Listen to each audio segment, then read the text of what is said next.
So something they don't tell you about cancer is that not all cancers need chemotherapy or surgery. The problem is when I go see a patient for the first time and I'm explaining to them a new diagnosis of cancer, they automatically jump to chemotherapy and surgery because they know someone with cancer who needed really aggressive chemo or they needed really bad surgery and or possibly had major complications from it. But not all cancers are like that. There are quite a few number of cancers where we do something called active surveillance, where we just watch them every 3 to 6 months, do imaging and blood work to track for that cancer to see if it progresses. Because in some scenarios, it's better to watch than to provide chemotherapy, which has a lot of side effects. So one of the most common cancers and most commonly talked about is chronic lymphocytic leukemia, CLL. It's possible you may know someone in your family who's being treated for that actually. It's a very simple pill, but there is criteria to not treat these patients. And so a lot of patients come to us for the first time after we give them the diagnosis and they go, hey, I know someone in my family who has this cancer and their doctor's telling them to monitor. And I know my best friend has this cancer as well and they're on a pill. What gives? Certain criteria that we look at for all different types of cancers, and that helps us decide if we need to do chemotherapy or not.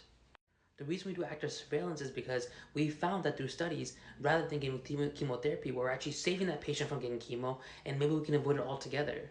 As doctors is not to treat the disease, it's to treat the patient. And if it's beneficial for that patient to not receive chemotherapy, to give them the best life possible, to give them the best quality of life, then that's our goal.